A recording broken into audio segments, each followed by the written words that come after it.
What's going on, everybody? I'm Nuso, back again with another video. The time is currently 2:03 a.m., so I'm up late night grinding for you guys. Golden State Warriors are the 2022 NBA champions after defeating the Boston Celtics in 6 games. Stephen Curry captured his 4th NBA championship and his first Finals MVP, making him, I'm gonna say it, the greatest point guard in NBA history.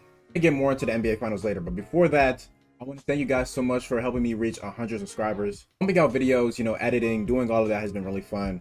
And I'll continue to make content as long as you guys will have me. With that, let's get right into the video. So, the Warriors dynasty is back. They captured their 4th championship in 8 years. Also behind an amazing finals performance by Stephen Curry. So let's talk about him first. Like I said, I think Stephen Curry solidified himself as the greatest point guard of all time. Celtics tried everything to stop him. They played drop cover to see if they can just let him, be the one cooking and just, focus on everybody else. That didn't really work. This final, Stephen Curry averaged over 30 points. Shot, 50% from the field, over 45% from 3. He was dangerous. We start the Curry top 10 all-time talks. I believe so. He has the resume. He's done it all. So, I mean, what an amazing player considering where he started off in his career. It's really fascinating. Moving on, let's talk about Klay Thompson. I mean, man, after not playing basketball for 3 years, recovering from an Achilles injury and an ACL injury, he came back, had some very memorable moments in this playoffs and in the finals. Considering that, I feel like the performance is good. I mean, most of it is just about, him getting his legs under him once again. Either way, though, congrats to him as well. Draymond Green, man, started off the finals poor. I mean, it was bad, and then his mom made that tweet about him and everybody was criticizing him. And then he picked it up over the last couple of games to help the Warriors secure their championship. And the biggest surprise in them all this entire year, to be honest, has been Andrew Wiggins. Talk about what Andrew Wiggins started off as, being traded as the 1st overall pick to a situation in Minnesota. Didn't really bode well for him. Got traded to Golden State, and it's just been glorious for him. I mean, he was an all-star starter this year, and who would have thought that Andrew Wiggins would be the 2nd best player on the championship team? Talking about the Warriors in general, man, I mean, they just have a knack for finding talent. Found players in all facets, that have contributed to shooting, to defense, to hustle, to winning, the most important thing.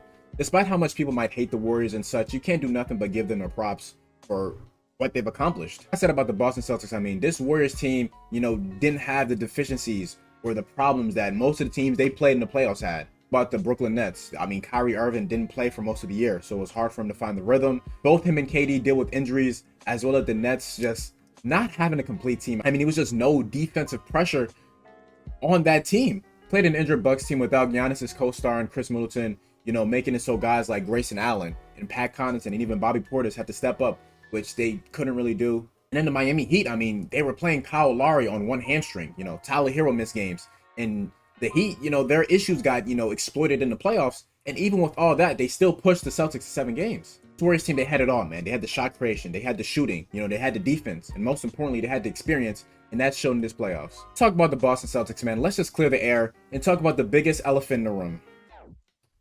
Jason Tatum. What the hell was that? Jason Tatum had a stinker of finals. He shot well below 40%. Just didn't look like itself, and kudos to the Warriors for an excellent defensive game plan. Forced Tatum to be more of a playmaker or facilitator than a scorer, which kind of shot his confidence and such like that. How well Jaylen Brown played, they had to defer to him, so it was harder for Jason Tatum to get in rhythm. If it was the Warriors or Tatum, but he took a lot of difficult shots. Plenty of times where he got switched on to a Stephen Curry or a Jordan Poole. There were a lot of times where he just didn't capitalize on those mismatches. A lot of contested jumpers instead of, using his 6'10" frame to get to the paint to draw fouls. We gotta talk about the Euro step, bro. I mean, come on, dude. No one is falling for that no more, JT. But let's stop acting like he's still not one of the best players in the NBA. He deserved to be an all-NBA player, an all-star. Jason Tatum is only 24, in his 5th year. I mean, you talk about the stars of the league. LeBron didn't win his first championship until his, 9th, 10th season. Kevin Durant didn't win his first championship until his 10th season, 9th season. Same thing. It took Giannis 7 years to capture a championship. Even a guy like Stephen Curry, he didn't win a championship until his 6th, 7th year. So I mean, really gonna hate on a 24-year-old for not, winning a championship against an experienced dynasty like the Warriors are. End of the day, this is very good exposure and just experience-wise for Jason Tatum. I mean, he knows what he has to work on now. He knows things that he has to change in his game to become better, and I feel like he will do those things. Talk about Jaylen Brown, man. He was clearly the best player for the Celtics in this finals. You saw what was the difference between his scoring outputs and JT's scoring outputs, and it was just the sheer athleticism that he has. His ability to get to the rim, his elite first step, paired with the shot, it makes him a tough cover. Just like JT, he has things to work on as well. He has to tighten up that handle because it is very sloppy. But if he can do that, I mean, those two in general, you know, they're going to be a staple, you know, in the playoffs, a perennial, I believe, championship contender for years to come, as long as they stay together. And I mean, just highlighting other guys, you know, Al Horford played pretty well for his first finals. Marcus Smart did some things good, didn't do some things good, but, you know, shout out to Robert Williams, man. I mean, playing on injury that he played with, he still gave 110%, you know, sheer hustle, boarding up, swatting shots. I mean, an excellent finals from him. But you see the things that the Celtics need to fix, and they really kind of need another shot creator outside of JT and Jaylen Brown, because when it got to relying on guys like a Derek White or, you know, a Peyton Pritchard at times, it just wasn't really good. Part of that is, you know, the lack of experience.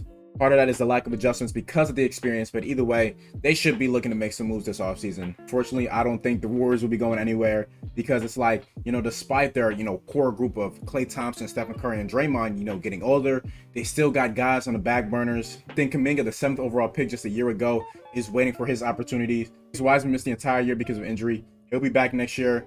Moses Moody, who they took with the 14th overall pick last season as well, looks like he'll be a solid contributor.